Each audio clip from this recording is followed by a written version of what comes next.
Assalamualaikum warahmatullahi wabarakatuh. Alhamdulillahi rabbil alamin.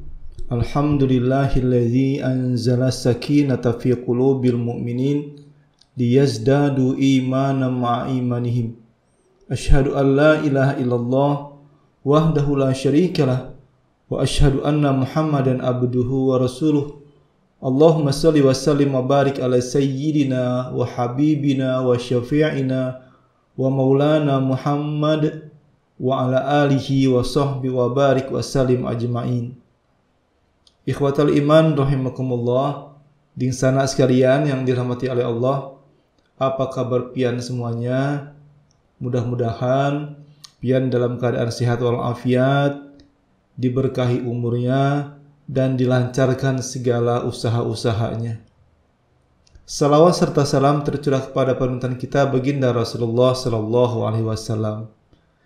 Dingsana sekalian yang dirahmati oleh Allah, Rasulullah sallallahu alaihi wasallam pernah bersabda yang artinya, jika seseorang memasuki rumahnya lantas ia menyebut nama Allah saat memasukinya, begitu pula saat ia makan, maka setan pun berkata kepada teman-temannya, kalian tidak ada tempat untuk bermalam dan tidak ada jatah makan.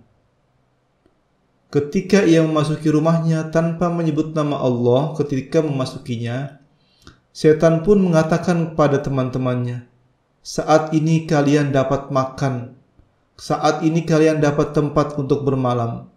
Dan ketika ia lupa menyebut nama Allah saat makan, maka setan pun berkata kepada teman-temannya, kalian mendapatkan tempat bermalam dan jatah makan malam. Jamaah di sana sekalian yang dirahmati oleh Allah,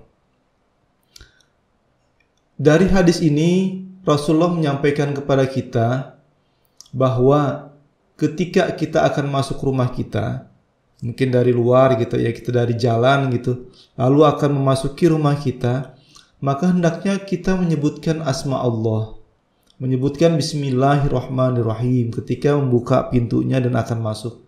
Atau ketika kita akan masuk ke dalam rumah, ucapkan assalamualaikum warahmatullahi wabarakatuh.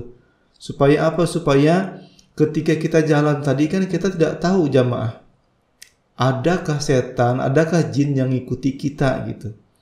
Nah, ketika kita akan masuk rumah, lalu kita mengucapkan asma Allah, mengucapkan bismillahirrahmanirrahim, maka setan pun tidak akan bisa mengikuti kita untuk masuk ke dalam rumah kita. Begitu juga ketika kita makan.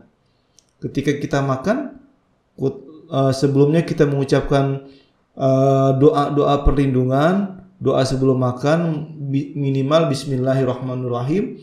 Insya Allah setan pun tidak akan ikut makan pada saat kita makan malam ataupun makan siang ataupun pada saat kita memakan makanan di rumah kita gitu. Ini tuntunan Rasulullah agar kita terhindar dari gangguan-gangguan setan atau gangguan-gangguan jin.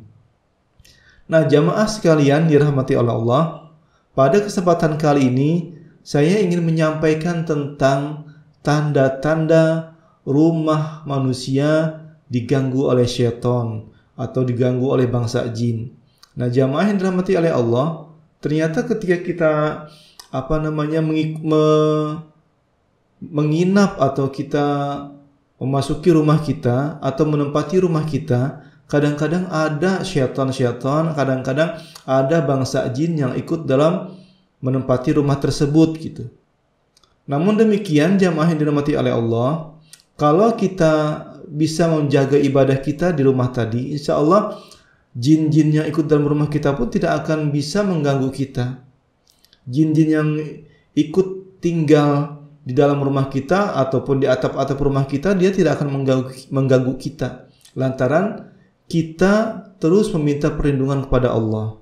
Namun kalau seandainya rumah tersebut tidak pernah dibacakan ayat-ayat Al-Quran, tidak pernah dijadikan tempat untuk sholat, tidak pernah dibacakan zikir-zikir di dalamnya, maka tempat tersebut tentu saja akan menjadi tempat-tempat tinggal bangsa jin, tempat-tempat tinggal syaitan yang akan mengganggu kita, yang akan mengganggu penghuni rumah tersebut. Jamaah yang dirahmati oleh Allah, insya Allah saya akan mencoba menyampaikan tentang tanda-tanda gangguan-gangguan jin pada rumah. Tanda-tanda gangguan-gangguan jin pada rumah ini ternyata banyak sekali jamaah yang dirahmati oleh Allah. Di antaranya pertama adalah penghuni rumah merasa diawasi. Penghuni rumah merasa diawasi. Sering kami mendapatkan kasus-kasus seperti ini ketika dia menempati suatu rumah, mungkin itu rumahnya sendiri yang sudah lama dia tempati ataupun rumah-rumah baru. Kadang-kadang dia merasa diawasi, terus ada yang ngintip dia, ada yang mengawasi dia, ada yang mengamati dia, seperti itu. Sehingga dia dengan kondisi seperti ini tidak merasa tenang karena selalu merasa diawasi oleh bangsa jin, karena selalu merasa diawasi oleh jin-jin yang ingin usil terhadap dia gitu. Ada ketidaknyamanan ketika mereka selalu berada di dalam rumah tersebut, sehingga kadang-kadang mereka tidak betah dalam rumah tadi gitu. Kadang-kadang penghuninya selalu ingin di luar rumah. Ketika sudah di luar rumah, dia merasakan ketenangan, dia merasakan kenyamanan dalam hatinya. Namun ketika dia kembali ke dalam rumahnya, maka kadang-kadang dia merasakan kembali tidak tenang dalam dirinya, tidak tenang dalam hatinya. Terus juga kadang-kadang dia merasakan adanya gangguan-gangguan seperti diawasi tadi. Nah, seperti ini jamaah yang dirahmati Allah, gangguan-gangguan yang terjadi pada rumah-rumah manusia atau tanda-tanda adanya gangguan-gangguan di dalam rumah manusia tersebut. Yang kedua, jamaah yang dirahmati oleh Allah, tanda-tanda adanya gangguan jin dalam rumah manusia adalah tercium bau yang sangat busuk atau tercium bau busuk di dalam rumah tersebut. Kadang-kadang ketika di rumah tersebut ada gangguan-gangguan jin, ada macam-macam bebauan yang dia cium, ada aroma-aroma yang tidak menyenangkan yang dia cium, atau kadang-kadang dia mencium bau-bau bunga, terutama adalah bunga melati gitu. Tapi lebih banyak kepada bau-bau busuk jamaah di sana sekalian. Pernah kita menemukan kasus, dia selalu mencium bau-bau bangkai. Dia sudah cari ini. Dia kira bau bangkai tikus kah atau bangkai cicak kah ataupun yang lain. Karena dia mencium bau yang sangat busuk atau aroma busuk tadi. Dia cari-cari ternyata tidak ketemu. Mungkin di pelaponnya sampai ada yang naik ke pelapon juga tidak ada bangkai-bangkai tikus gitu. Tetapi dia merasakan atau mencium aroma busuk di dalam rumahnya. Atau juga ada juga yang menemukan atau merasakan mencium bau-bau yang sangat wangi gitu. Contohnya bau bunga melati, bau bunga mawar, bau bunga apa yang harum itu kenanga atau apa itu. Dia sering mencium itu gitu. Padahal di dalam rumahnya, di halaman rumahnya, di tempat-tempat tetangganya tidak ada orang-orang yang menanam bunga-bunga seperti itu, seperti bunga melati, bunga mawar, bunga kenanga dan lain sebagainya. Seperti ini jamaah yang dirahmati oleh Allah, gangguan-gangguan yang ada pada rumah manusia. Kadang-kadang dia mencium aroma-aroma busuk atau aroma-aroma yang biasanya digunakan oleh dukun-dukun atau paranormal untuk melakukan sesaji-sesaji atau melakukan sihir-sihir kepada orang lain, seperti itu. Mencium aroma busuk atau juga kadang-kadang mencium aroma-aroma bunga seperti bunga melati gitu ya. Nah, yang selanjutnya jamaah yang dirahmati oleh Allah, ketika ada gangguan-gangguan di dalam rumah tersebut, kadang-kadang dia mendengar suara-suara aneh. Kadang-kadang di dalam rumah tersebut ada suara-suara cekikikan, ketawa-ketawa gitu. Kadang-kadang dia mendengar ada suara-suara bentakan, suara-suara aneh yang sumber-sumbernya tidak jelas, juga merupakan pertanda gangguan-gangguan jin di rumah. Suara tersebut bisa berupa berdehem. Nah, seperti itu jamaah. Kadang-kadang juga ada suara-suara seperti suara desisan atau suara-suara desahan atau suara-suara langkah-langkah kaki.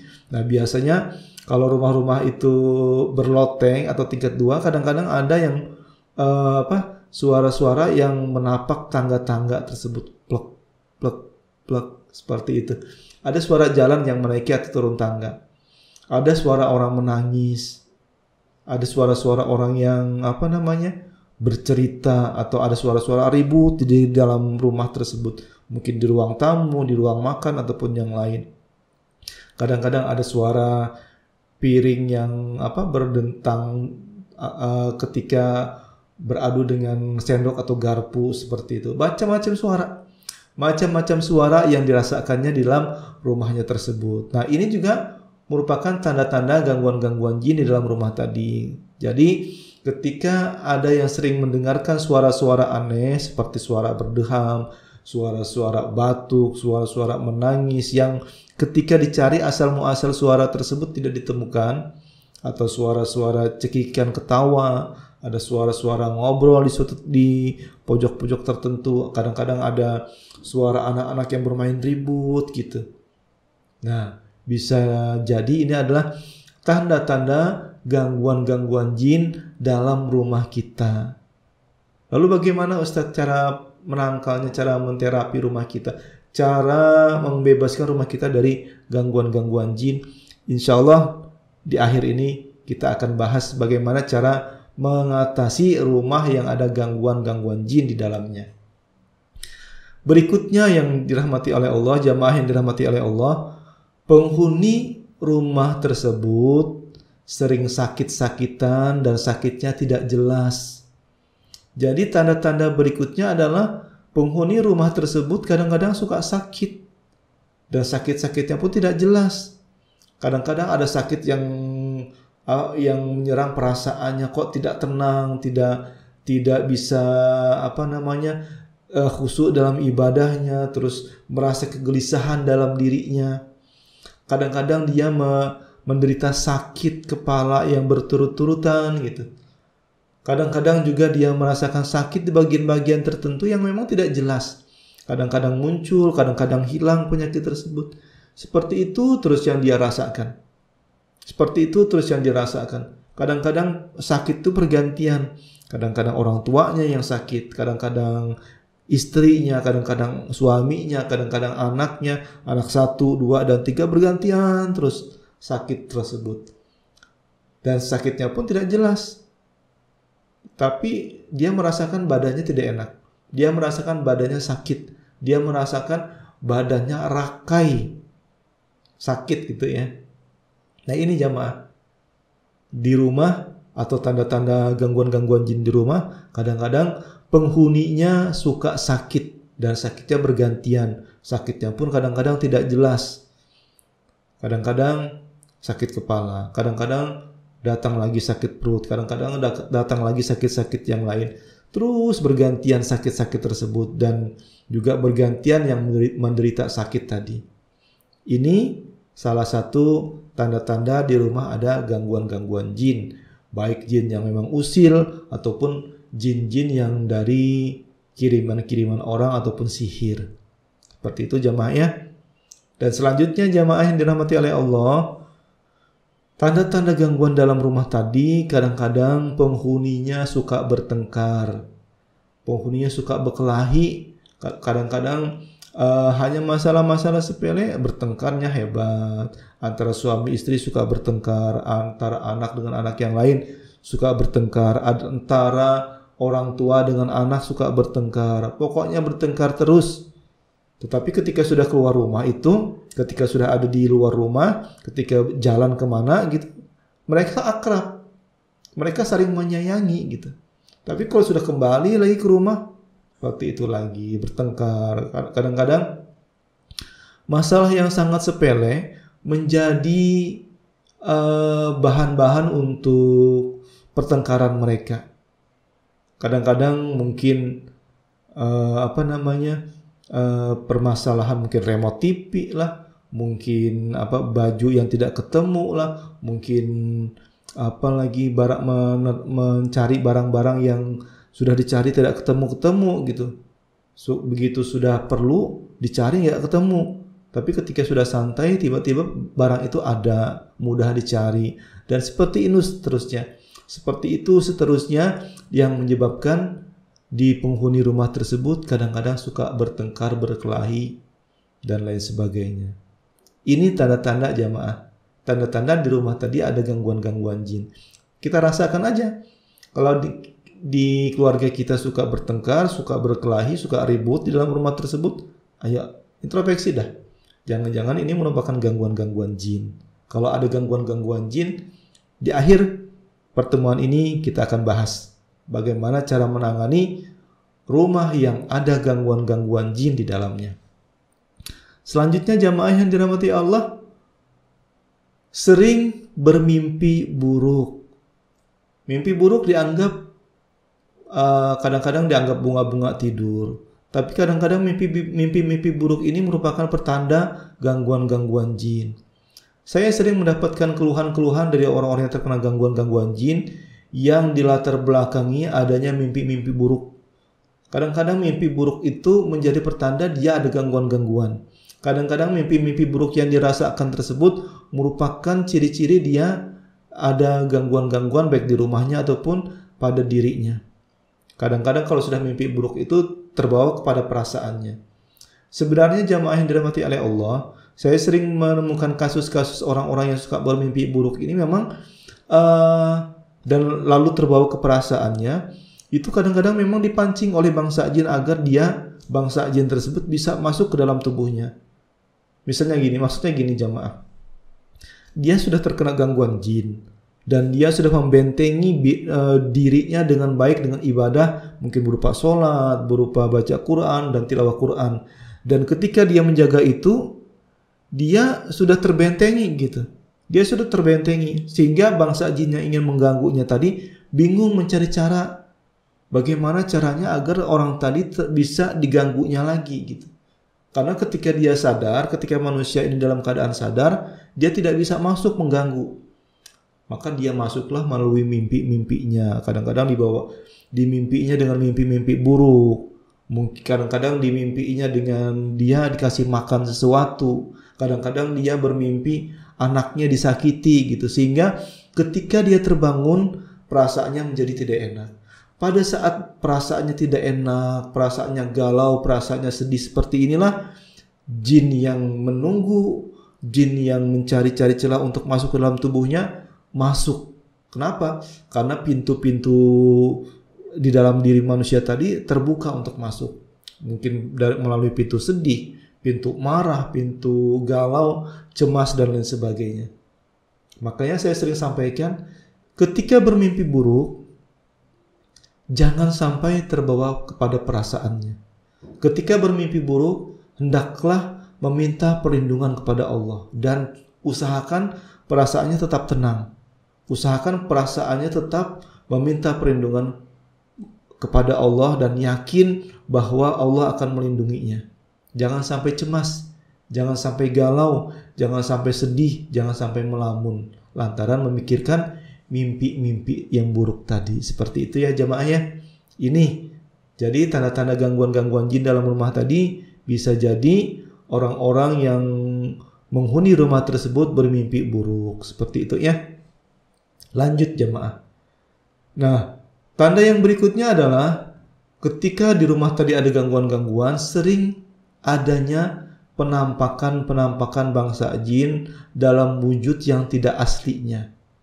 Dalam wujud yang tidak aslinya. Kalau wujud bangsa jin yang asli tidak bisa kita lihat. Sebagaimana Allah firmankan di dalam surah Al-A'raf, "Innahu yarakum huwa wa qabiluhu min haitsu la tarawnahum." Mereka bangsa jin bisa melihat manusia, bisa melihat kamu dari arah yang kamu tidak bisa melihat mereka. Jadi bangsa jin kalau dalam wujud aslinya dia tidak bisa terlihat oleh manusia. Kenapa? Karena bangsa jin itu sesuatu yang gaib. Namun dia akan bisa terlihat dalam wujud samarannya, dalam wujud yang tidak aslinya. Kadang-kadang dia bisa berupa mungkin kuntilanak, Kadang-kadang dia bisa berupa gundurwo menurut kepercayaan orang di sekitarnya. Kadang-kadang dia bisa berwujud seperti tuyul ataupun hal-hal yang lain. Sementara kalau wujud aslinya dia tidak bisa terlihat oleh bangsa manusia. Nah, jamaah yang dirahmati oleh Allah, ketika rumah tadi sering terjadi penampakan-penampakan, sering adanya penampakan-penampakan, maka rumah tersebut merupakan rumah yang ada gangguan-gangguan jin di dalamnya. Merupakan rumah yang ada bangsa jin mencoba mengganggu mereka, kehidupan mereka. Sering kami dapatkan kasus-kasus ada orang-orang yang menceritakan bahwa di rumahnya ada penampakan-penampakan ini, penampakan-penampakan itu, kadang-kadang kuntil anak lah, kadang-kadang pocong lah, kadang-kadang gundurwo, tuyul dan lain sebagainya. Yang mereka menampakkan diri bukan wujud asli mereka, tetapi merupakan samaran mereka, merupakan bangsa jin yang mempunyai ilmu-ilmu tertentu yang bisa menampakkan diri yang dalam wujud bukan aslinya. Seperti itu jamaahnya. Sementara wujud asli bangsa jin mereka tidak bisa dilihat oleh manusia. Sering terjadi penampakan-penampakan, ini juga merupakan tanda-tanda rumah tersebut ada gangguan-gangguan jin. Rumah pian kayak apa? Adalah penampakan-penampakan. Kalau ada, kena kita usir. Lah, insyaallah. Selanjutnya jamaah yang dirahmati oleh Allah, tanda-tanda rumah tersebut ada gangguan jin, kadang-kadang sering anjing-anjing suka suka menggonggong di sekitar rumah tersebut. Kadang-kadang anjing itu menangis, kadang-kadang anjing itu menggonggong dan lain sebagainya. Nah, ketika ada gonggongan anjing seperti ini, kita waspadai. Jangan-jangan di rumah kita memang ada gangguan-gangguan jin ya. Seperti itu, karena anjing salah satu binatang yang bisa melihat keberadaan bangsa jin atau makhluk halus gitu ya. Jadi kita waspadai aja kalau seandainya tiba-tiba yang di lingkungan kita ini jarang ada anjing, tiba-tiba ada anjing dan menggonggong, melonglong di sekitar rumah kita, maka mungkin ini pertanda bahwa adanya bangsa jin yang mengganggu rumah kita atau ada penampakan-penampakan bangsa jin di sekitar rumah kita gitu ya. Selanjutnya jamaah yang dirahmati oleh Allah, tanda-tanda gangguan-gangguan jin pada rumah kita, pada rumah keluarga kita adalah penghuninya enggan menikah. Jika ada anggota keluarga kita yang masih lajang dan tidak mau menikah, diwaspadai aja. Jangan-jangan ada gangguan-gangguan jin nih dalam dirinya atau di rumah tadi yang menghalangi mereka untuk tidak mendapatkan jodoh-jodohnya. Kita tahu ya bahwa jodoh itu memang di tangan Allah, tapi kadang-kadang ada campur tangan jin dalam menghalangi manusia tadi untuk tidak mau menikah. Kadang-kadang ada bangsa jin yang cinta terhadap orang-orang yang menghuni rumah tersebut, sehingga ketika dia ingin membina sebuah rumah tangga, kadang-kadang dihalang-halangi. Penghalangannya seperti apa? Ketika misalnya nih ada seorang gadis yang belum menikah, lalu ada seorang pemuda yang ingin melamar dia, yang tadinya mungkin sudah pernah bertemu sekali, mungkin berta'aruf, lalu tiba-tiba di pertemuan kedua si laki-laki tersebut atau si wanita tersebut tiba-tiba tidak mau atau ingin membatalkan. Bisa jadi ini merupakan gangguan-gangguan jin. Karena kadang-kadang gini jamaah, ketika si yang menghuni rumah tadi ingin menikah, kadang-kadang bangsa jin ini memunculkan tipu dayanya, sehingga orang yang ingin menikahi si gadis tadi melihat gadis tadi seperti orang yang sangat buruk rupanya. Atau kadang-kadang si gadis tadi terlihat seperti nenek-nenek. Kadang-kadang si gadis tadi terlihat seperti orang yang sudah tua, beruban, bongkokan dan lain sebagainya, sehingga si pemuda yang ingin menikahinya, yang ingin melamarnya tadi, membatalkan niatnya untuk menikahi si gadis tadi. Atau sebaliknya, seperti itu. Si laki-laki terlihat tua, terlihat menyeramkan, terlihat pokoknya buruk rupa lah.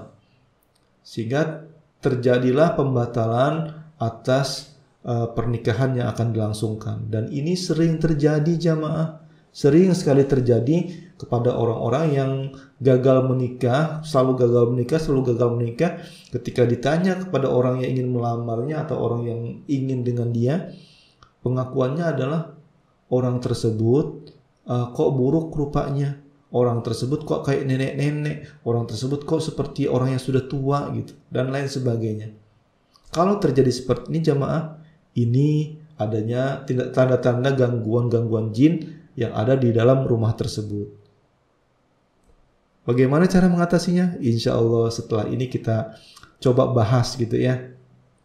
Selanjutnya jamaah, satu lagi nih, ada poin yang ingin saya sampaikan.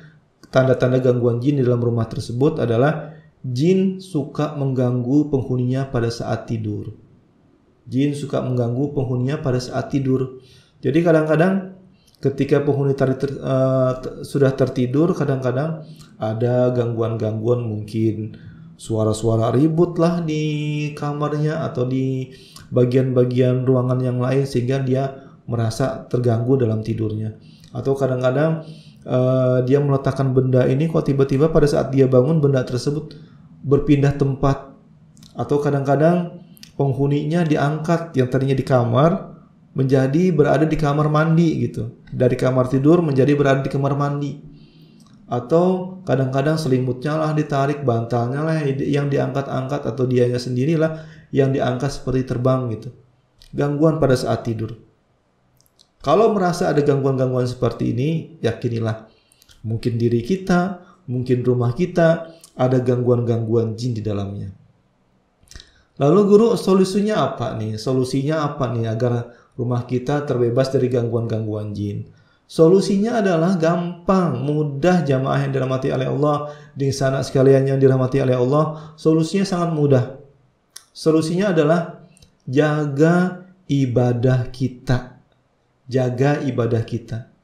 Ibadahnya berupa apa guru? Ibadahnya berupa sholat. Sholat kita nih, gimana sholat kita?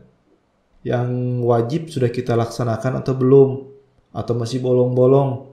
Kalau masih bolong-bolong, ayo lengkapi itu yang wajib-wajibnya. Yang bolong-bolongnya itu dilengkapi, subuhnya terutama. Kadang-kadang subuh menjadi menjadi sangat sulit untuk dilaksanakan bagi orang-orang yang di dalam dirinya atau dalam rumahnya ada gangguan-gangguan jin. Tapi harus kita ada upaya untuk melawannya jamaah. Harus ada usaha bagi kita untuk melawan kemalasan-kemalasan tadi sehingga sholat kita menjadi bisa kita laksanakan. Sholat kita bisa, yang bolong-bolong tadi bisa kita tutupi. Subuh, zuhur, asar, maghrib, isya, laksanakan semuanya. Jangan sampai bolong. Jangan sampai kita ingin bebas diri kita, ingin membebaskan rumah kita dari gangguan-gangguan jin. Sementara sholat-sholat kita, terutama sholat wajib, tidak kita laksanakan dengan baik. Setelah sholat wajib, sholat sunnah kita laksanakan. Karena ini akan menutup kekurangan-kekurangan pada saat kita melaksanakan sholat wajib tadi. Yang kedua, jamaah yang dirahmati oleh Allah. Yang kedua adalah tilawatil Quran, baca Al-Quran. Kenapa? Karena rumah-rumah yang tidak dibacakan Al-Quran itu seperti kuburan-kuburan, kata Rasulullah. Seperti kuburan, layaknya kuburan. Rumah tadi tidak bersinar, rumah tadi kata orang-orang seperti auratnya seperti hitam dan tertutup, katanya seperti itu. Nah, ini juga merupakan ketika rumah tadi tidak dibacakan ayat-ayat Al-Quran akan memudahkan datangnya gangguan-gangguan jin pada rumah tersebut. Maka tilawah Quran adalah solusi yang terbaik juga untuk melindungi diri kita, melindungi rumah kita dari gangguan-gangguan jin. Apapun yang dibaca akan menjadi benteng. Apapun yang kita baca dari surah-surah Al-Quran tersebut akan menjadi benteng bagi kita dari gangguan-gangguan jin. Lalu disarankan juga oleh Rasulullah untuk membaca suratul Baqarah dalam hadis yang artinya, jangan kalian jadikan rumah kalian seperti kuburan. Sesungguhnya setan lari dari rumah yang dibacakan surah Al-Baqarah di dalamnya. Jadi kata Rasulullah, sesungguhnya setan akan lari dari rumah yang dibacakan surah Al-Baqarah di dalamnya. Nah, jamaah yang dirahmati oleh Allah, biasanya saya pribadi menyarankan kepada orang-orang yang terkena gangguan, baik dalam dirinya ataupun rumahnya, membacakan surah Al-Baqarah. Kenapa? Sebagaimana hadis Rasulullah tadi, bahwa ketika dibacakan surah Al-Baqarah dalam rumah-rumah kita, maka setan pun tidak akan betah dalam rumah kita. Setan pun akan lari ketika di rumah kita tadi sering dibacakan suratul Baqarah. Bahkan pernah jamaah yang dirahmati oleh Allah, ada orang yang terkena gangguan sihir, begitu saya suruh dia membaca surah Al-Baqarah, tiba-tiba badannya ini terpental, terlempar, begitu dibacanya terlempar, ulanginya lagi terlempar lagi. Ada juga yang ketika dia membaca surah Al-Baqarah, badannya terangkat-angkat, tak ambung-ambung kata orang Banjar, seperti mau terbang gitu. Nah, ini menandakan bahwa bangsa jin itu tidak akan betah, tidak akan kuat ketika rumah kita, ketika kita membaca suratul Baqarah gitu ya. Jadi baca terus ayat-ayat Al-Quran. Baca terus ayat-ayat Al-Quran. Kenapa? Karena ayat-ayat Al-Quran itu akan menjadi pelindung bagi kita, bagi rumah kita. Selanjutnya zikir-zikir. Zikir-zikir yang disunahkan, zikir-zikir yang diajarkan oleh Rasulullah SAW. Zikir pagi dan petang. Zikir pagi kita baca, pada petang hari pun kita baca gitu. Supaya apa? Supaya ini menjadi pelindung bagi kita. Apalagi sekarang kita bisa internetan yang dengan mudah, maka cari untuk mengajarkan kita atau membantu kita dalam zikir-zikir pagi ataupun zikir-zikir petang. Cari di YouTube zikir pagi dan petang tersebut. Lalu kita setelkan.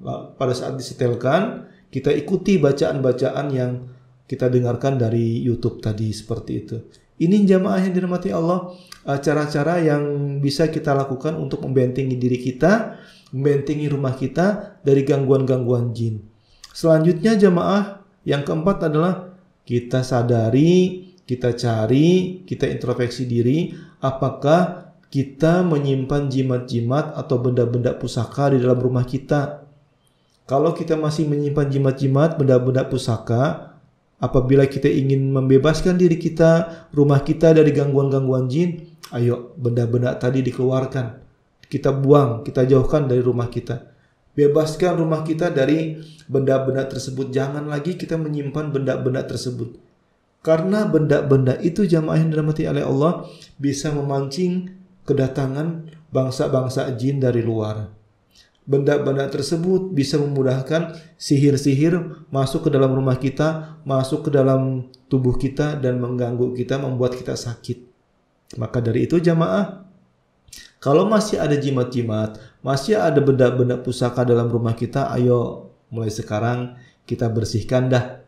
Bersihkan rumah kita, bersihkan akidah kita dari hal-hal yang mengundang kemurkaan Allah, mengundang kita bisa menjadi syirik atau bermusyrik kepada Allah.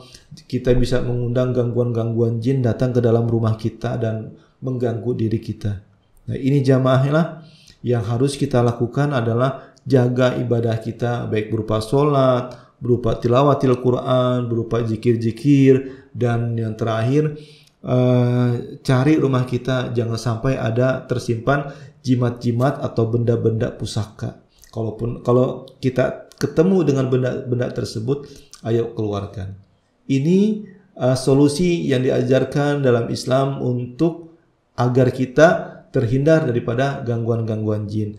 Mudah-mudahan bermanfaat. Kalaupun ada kesalahan dari diri saya pribadi, saya mohon ampun dan mohon maaf kepada jamaah sekalian. Tetapi kalau seandainya ada kebenaran, yakinilah kebenaran tersebut datang dari Allah dan jangan kita ragu-ragu dalam mengambil kebenaran tersebut.